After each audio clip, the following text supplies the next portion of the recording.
Hello, everybody. This is Sinema77, horror cult film lover. I'm back with another video. Tonight, we're going to be talking about a movie that I would imagine if I was to ever go to Marilyn Manson's house and pay him a visit. This is a movie I could honestly see like always playing on his TV in the background.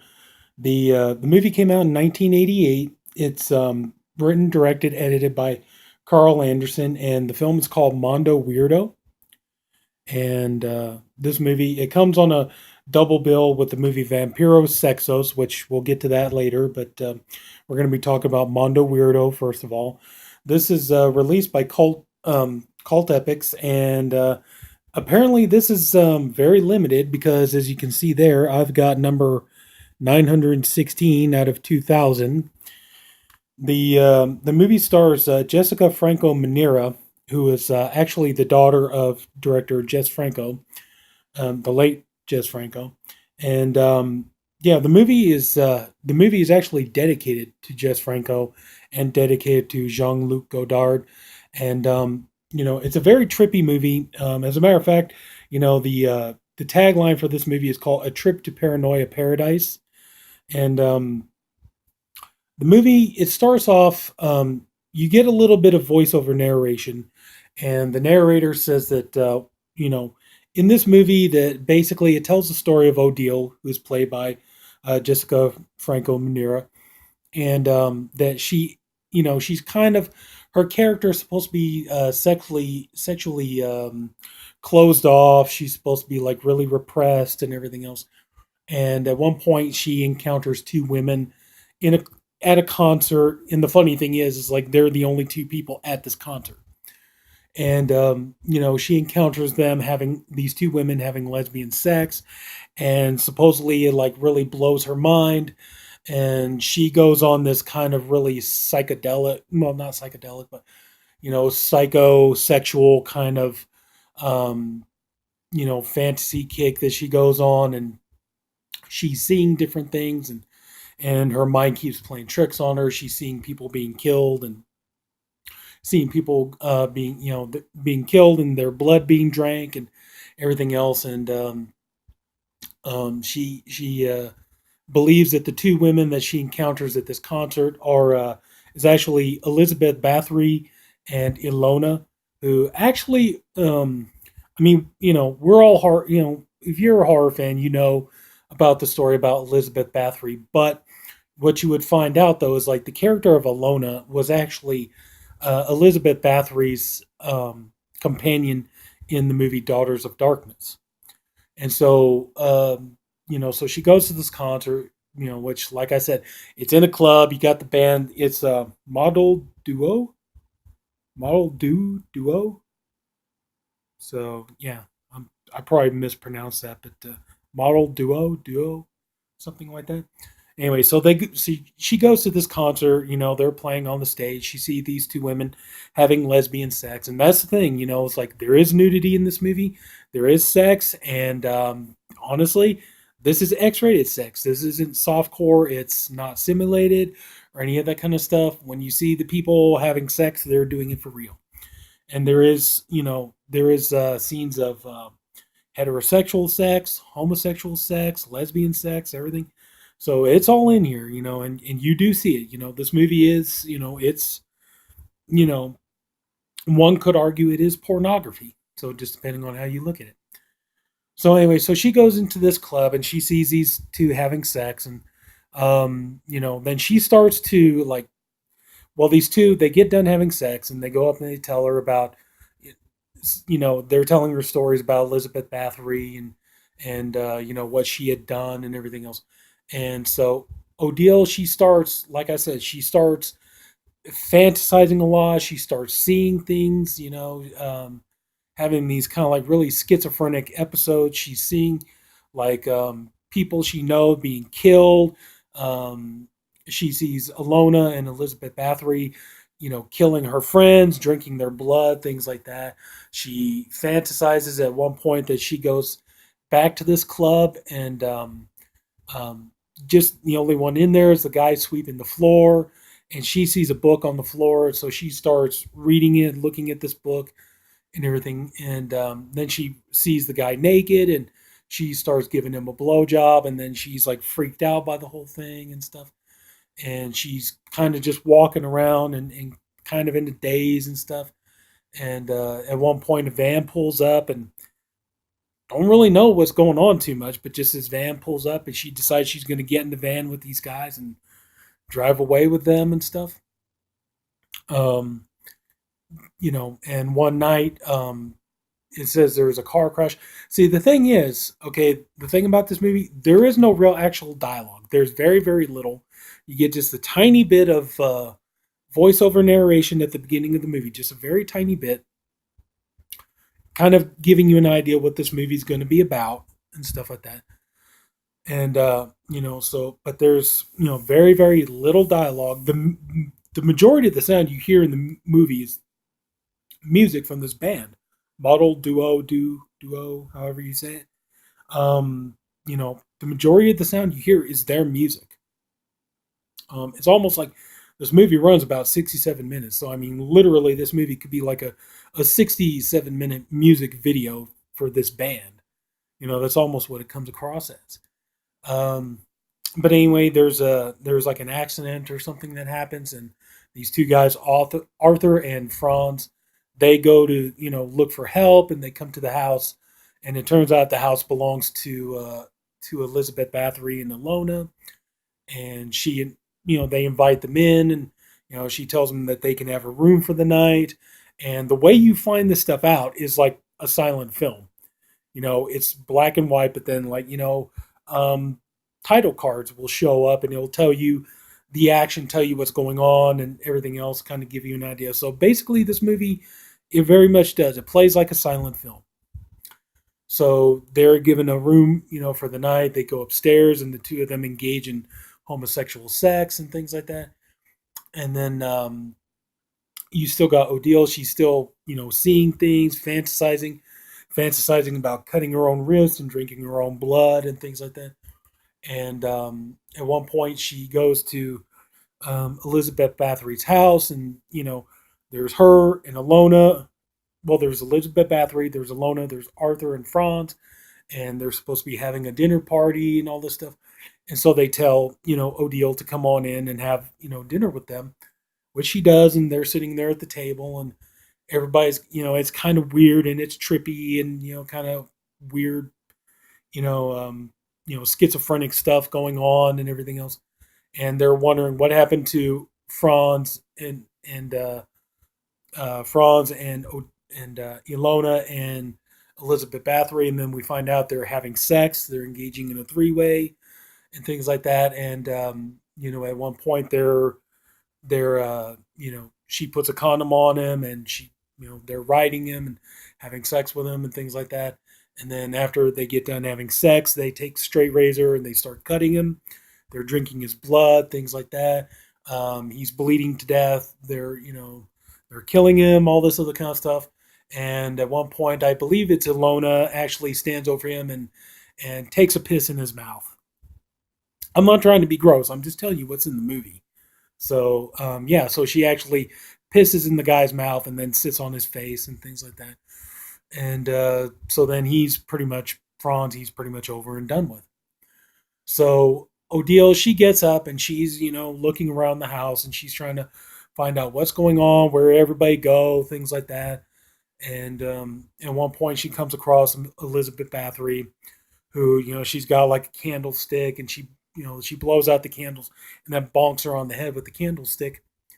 And then she drags her upstairs, and she starts having sex with her. She starts taking her clothes off, and they start making out, getting into it and stuff like that. Well, meanwhile, Ilona, she's having sex with Arthur. And, they're split screen, and it's kind of, the scene is cutting back and forth. It's juxtaposing between, the sex with Ilona and Arthur, and then the, sex with Elizabeth and Odile and things like that. And at one point, I will say, Ilona does do something pretty interesting with a hard-boiled egg. Take that as you will, but she actually does something interesting with a hard-boiled egg. And I believe that Odile and Elizabeth, they're using a little bit of food too. I want to say it's like a ham slice or it's like a turkey slice, something like that. But they do a couple of interesting things with some food here and stuff like that. And so, you know, the two girls are continuing to have sex. Well, Arthur, she gets Ilona, she gets done having sex with Arthur. She blows him, she gets him to come and everything else. Then she takes a straight razor and she starts cutting on him, drinks some of his blood, and basically she leaves him for dead. She gets up, goes, she sees Elizabeth and Odile having sex, so she decides to join in with them. They start having sex and everything else. Well, Arthur, he's barely clinging to life and everything else. So he goes in and gets kind of wrapped up with them, and they take the straight razor and they castrate him. And so, yeah, that kind of freaks Odile out and everything else. And he's like trying to fight them off and everything else. There's like a pair of like deer antlers on the wall, and he kind of hoists up Elizabeth, and she gets impaled. The antlers come out through her eyes, and Odile, I believe, or not Odile, Ilona, I think she gets.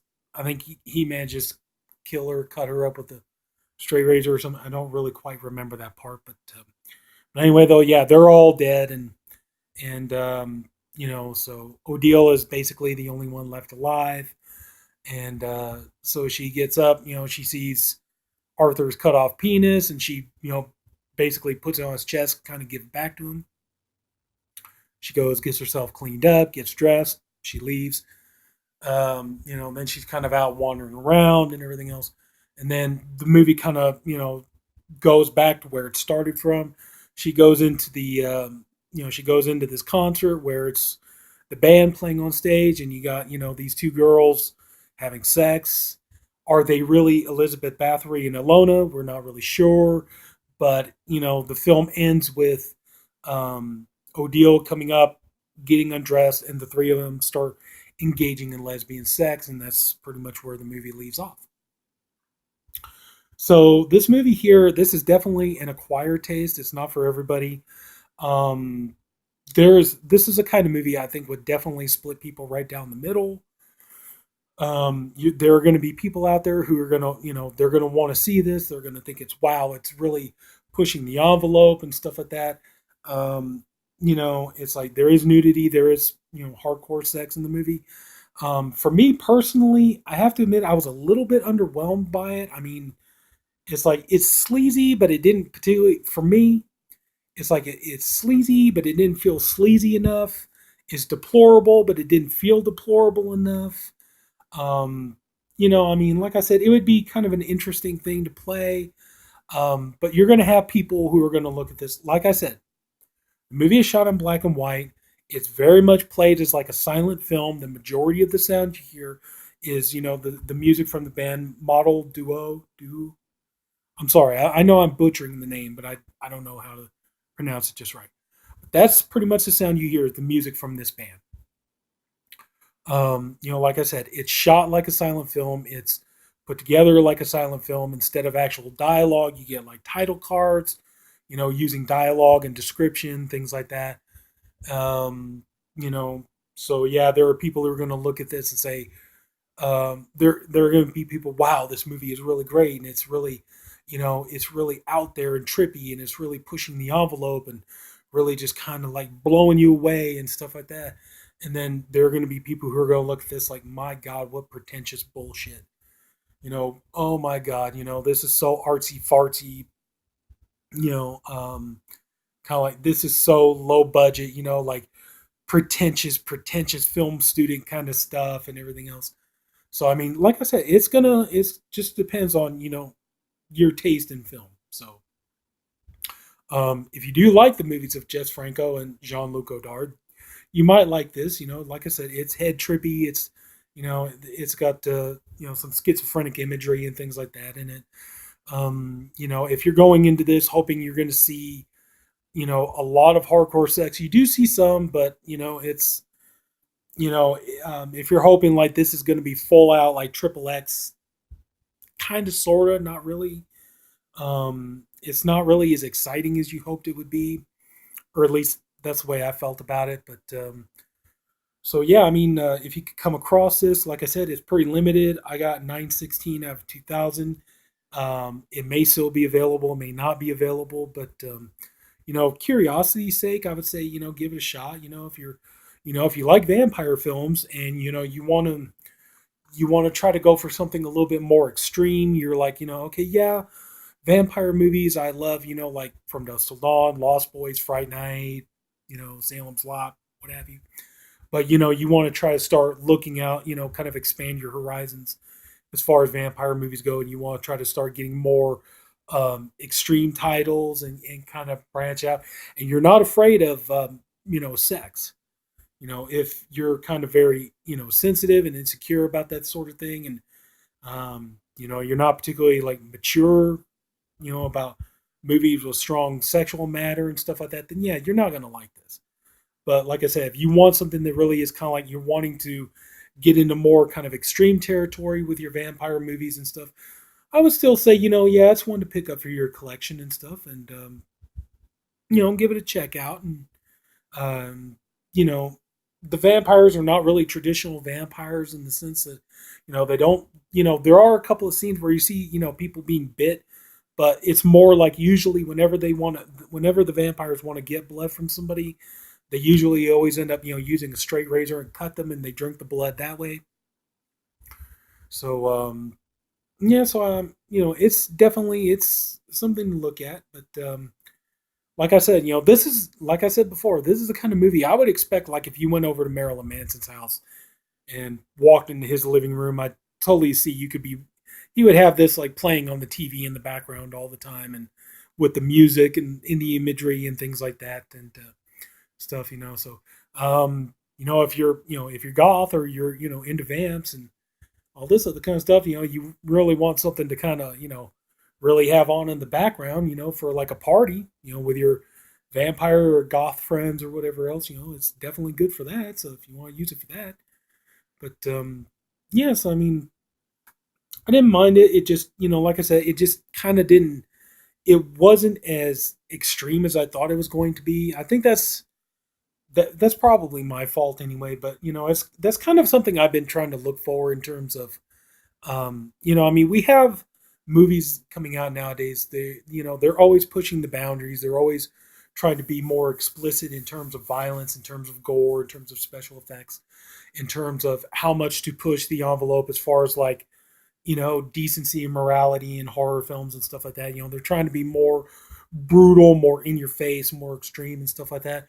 And I think what I'm kind of looking for is like movies that horror films that do that, but more with sexuality, nudity, things like that, kind of more open mindedness. And this one here, it tries to do that, but it kind of feels like it just comes just a teeny bit short. But still, I can see myself watching it again, and but the music is pretty good.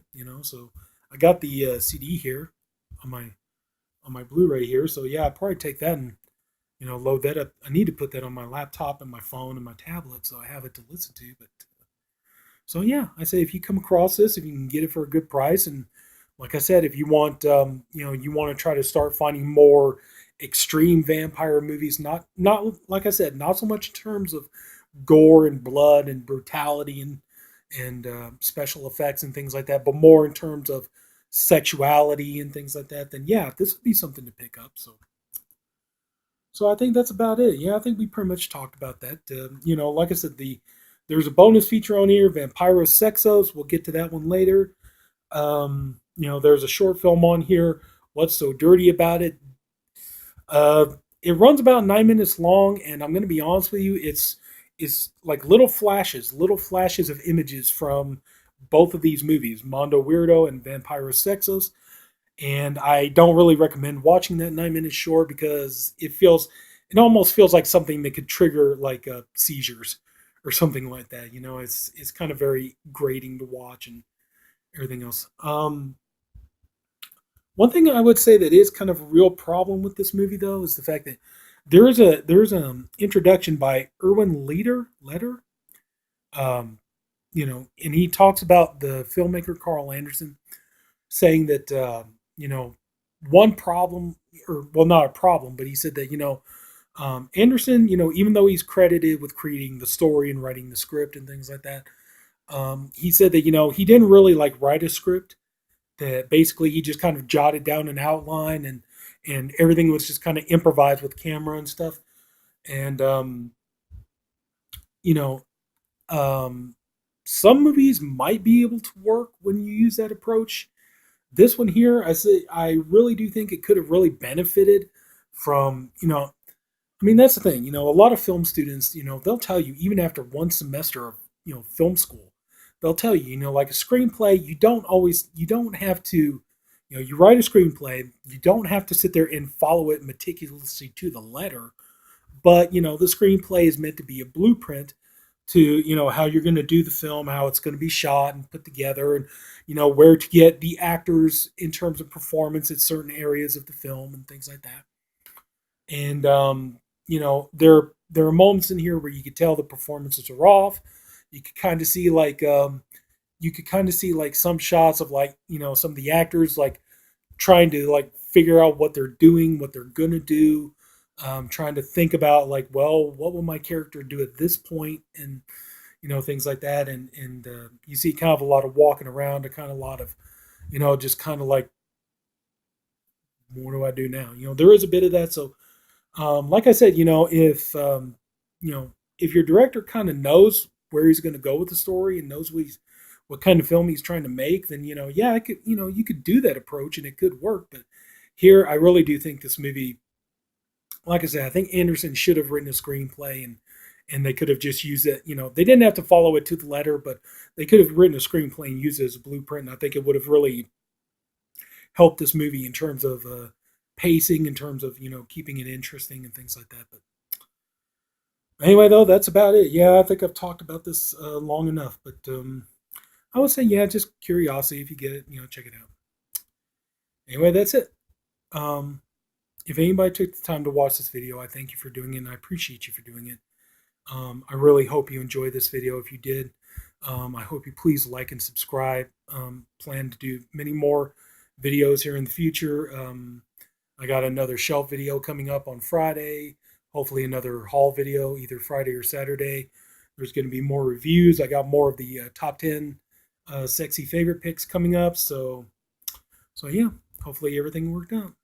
This is Sinema77, horror and cult film lover. And if you love, hardcore vampire sex movies as much as I do, then, come on back. I'm going to have more to talk about, and we'll see you later. Take care. Bye bye.